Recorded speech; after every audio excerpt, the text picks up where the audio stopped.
Hello guys, welcome to John academy. This is Shahul John. आज हम पढ़ने जा रहे हैं क्लास 12th का NIOS हिस्ट्री कोड 315, जिसका चैप्टर है 13। इसके हम पार्ट सेकंड को पढ़ने जा रहे हैं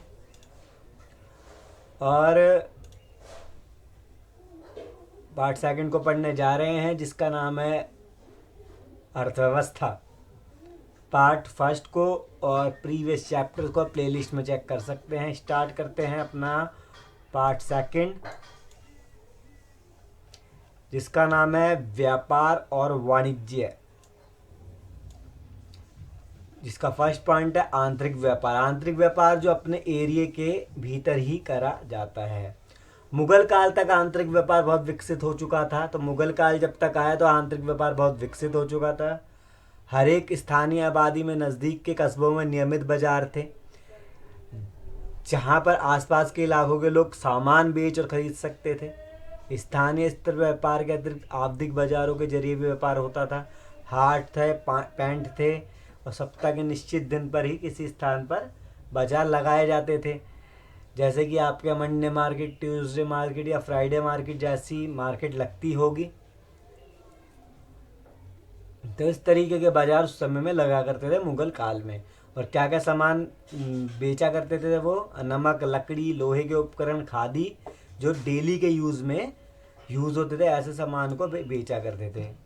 सेकंड पॉइंट है, आपको लिखना है सेकंड पॉइंट में विदेशी व्यापार। भारत में हमेशा से अन्य देशों के साथ व्यापारिक संबंध रखने की परंपरा रही है। तो यानी कि भारत पहले भी विदेशों से संबंध रखता था, व्यापारिक संबंध। प्रारंभिक मध्यकाल के दौरान भारत में समकालीन चीन, अरब और मिस्र के साथ व्यापार होता था। तो चीन के साथ, अरब और मिस्र के साथ भी व्यापार होता था। भारत की फारस की खाड़ी और दक्षिण चीन सागर के बीच समुद्र मार्ग से व्यापार की काफ़ी अच्छी हिस्सेदारी थी। जो भारत की किसके साथ हिस्सेदारी अच्छी थी? फारस की खाड़ी और दक्षिण चीन सागर के बीच समुद्र मार्ग से व्यापार की काफ़ी अच्छी हिस्सेदारी थी। भारत, चीन और दक्षिण एशिया से रेशम, चीनी मिट्टी के बर्तन, कपूर, लौंग, मोम और चंदन की लकड़ी और बहरीन, मस्कट, अदन और फारस इत्यादि स्थानों से घोड़े आयात करता था। ठीक है, तो ये चीज़ें होती थी। आप सबसे पहले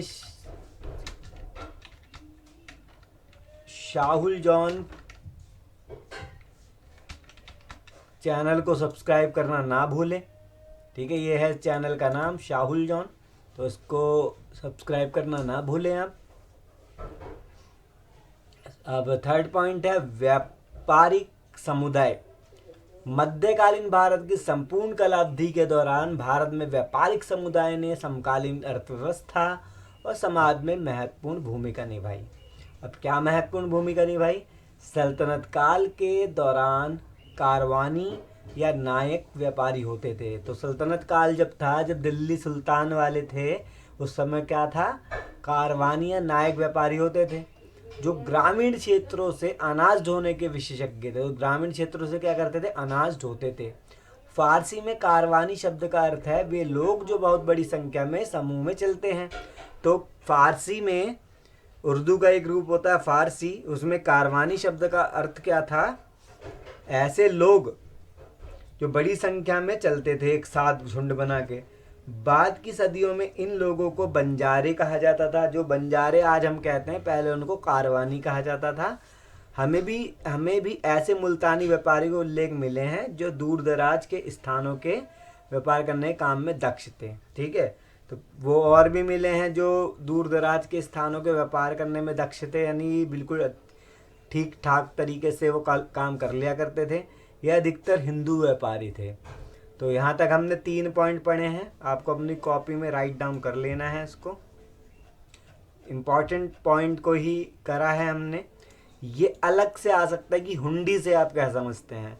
तो हुंडी या विनिमय पत्र एक मध्यकालीन व्यापारिक गतिविधि थी।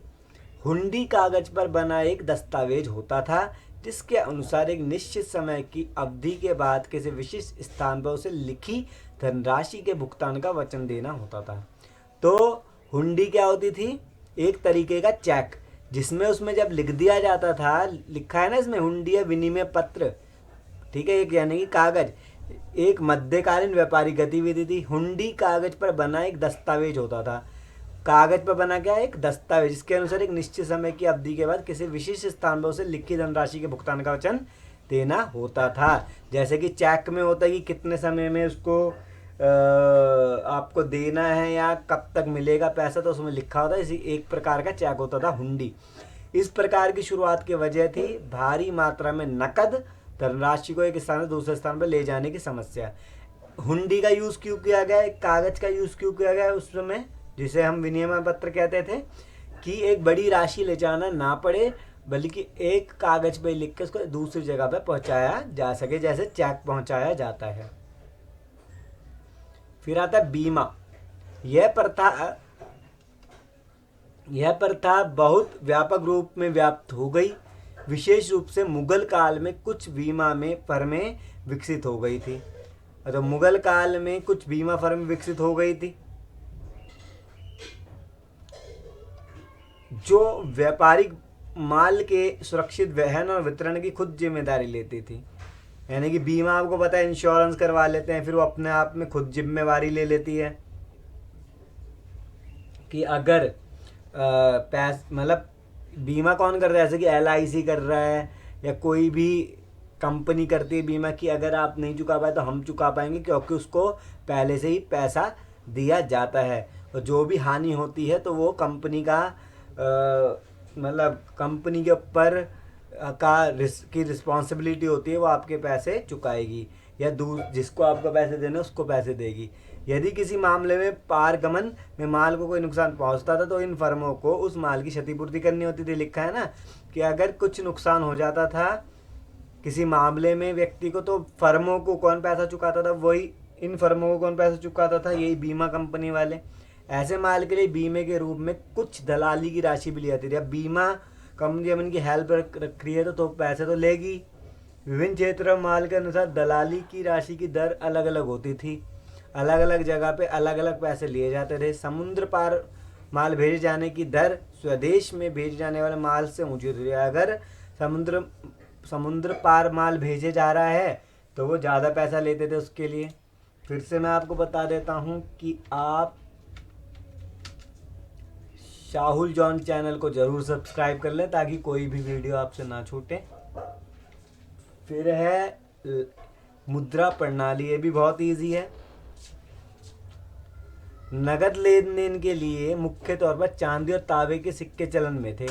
एक समय ऐसा था कि चांदी के और तांबे के सिक्के चलन में थे। सल्तनत काल में चांदी के अलग अलग अनुपात, तो क्या हुआ, पूरा